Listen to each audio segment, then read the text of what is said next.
大家好 Easy Medical Chinese for မြန်မာမှာပြန်လဲကြိုဆိုပါရစေ老师ကတော့王西西ပါဒီနေ့老师တို့医学汉语နဲ့ပတ်သက်တဲ့စကားလုံးအသစ်ကလေးတွေလေ့လာကြမယ်好的我们开始吧第一个是血管血ကတွေး管ကကြတော့ပိုက်ချောင်းလိုမျိုးเนาะအခါပေါက်ပါတဲ့ပိုက်လိုဟာမျိုးကိုပြောတယ်အဲ့တော့老师တို့血管ဆိုတာကသွေးကြောကိုပြောတာပါ好的เนาะတကယ်တော့血管ဆိုတာကတော့သူကနည်းနည်းလေး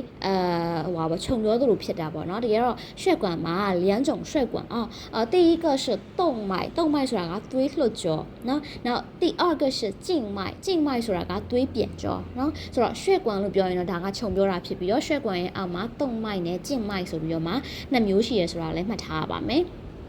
好，第二个是彩票ဆိုတာကတော့ထီလက်မှတ်ပေါ့เนาะထီလက်မှတ်ကိုပြောတာနောက်ကကျတော့中奖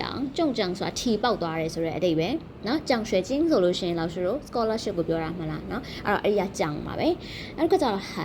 န်ကကျတော့เนาะတခုခုကိုထည့်ထားတယ်ဆိုတဲ့အဓိပ္ပာယ်ဒီမှာကတော့ तू ကဆေးတောက်တယ်ငုံတယ်ဆိုတဲ့အဓိပ္ပာယ်ပြောချင်တာဆိုတော့ဟန်ကို तू က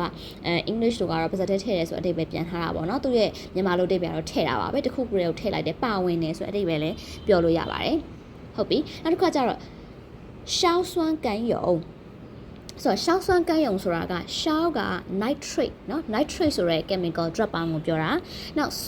酸ဆိုတာ老师တို့酸奶ဆိုရင်ဒင်ဂျင်ကိုပြောတာအဲ့တော့ပြောချင်တာ酸ဆိုတာကအချင်ဓာတ်ပေါ့เนาะအချင်ဓာတ်ကို chemistry လို့ပြောမယ်ဆိုရင် acid ပေါ့เนาะနောက်甘油油ကကြတော့甘油ကကြတော့ဗာလဲဆိုတော့ပေါ့အလှစီမှာပါတယ် glycerol ပေါ့เนาะဆိုတော့အလှစီလိုပုံစံမျိုး drop ပေါင်းကိုခေါ်တာပေါ့เนาะအဲ့တော့硝酸甘油က硝酸တစ်ခုပေါင်းလိုက်ရင် nitrate နဲ့ acid နဲ့ပေါင်းတော့ nitrate acid လို့ခေါ်တယ်甘油ဆိုတာက glycerol ကိုပြောတာအဲ့တော့硝酸甘油ဆိုရင် nitroglycerol ကိုပြောတာပါဒါကတော့သူကဆေးတစ်မျိုးပါပဲဆေးတစ်မျိုးရဲ့နာမည်ပေါ့နော်ဆိုတော့တကယ်လို့ကိုကအီးရှန်မဟုတ်ဘူးဆိုလို့ရှင်တော့အရန်ကြီးမမှတ်လဲရပါတယ်ဒီမှာ glonine လို့ပြောလို့လဲရတယ်ပေါ့သူနဲ့နောက်ထပ်နာမည်က好的နောက်တစ်ခါကျတော့ပါလေ第六个新前区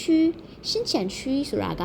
心က心肌เนาะနှလုံးကြွက်တာ前က前面အရှိဘက်ဆိုရယ်前面区ကကြတော့区位နေရเนาะအဲ့တော့这是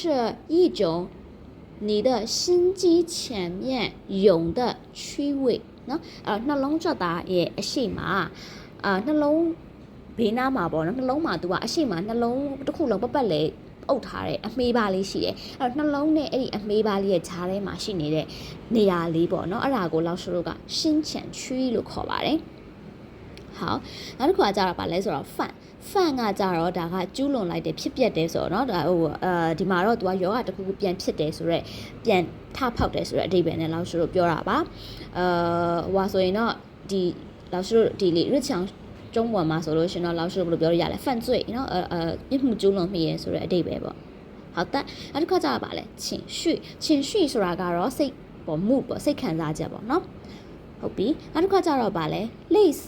似ဆိုတာကခက်ဆင်ဆင်တူတော့ဆိုတဲ့အဓိပ္ပာယ်ပါเนาะအဲ့လိုမျိုးပါတူညီတယ်ဆင်တူတယ်ပေါ့เนาะနောက်第十ကကြတော့เนาะ老累ဆိုတာပင်ပန်းတယ်เนาะအလုပ်တအားလုပ်လိုက်ရလို့ပင်ပန်းသွားတယ်ဆိုရင်老累လို့ခေါ်ပါတယ်好的အဲ့တော့医学汉语ကနောက်ပိုင်းကြလို့ရှိရင်ဒီ chemistry နဲ့ပတ်သက်တဲ့ drug ပေါင်းနဲ့ပတ်သက်တဲ့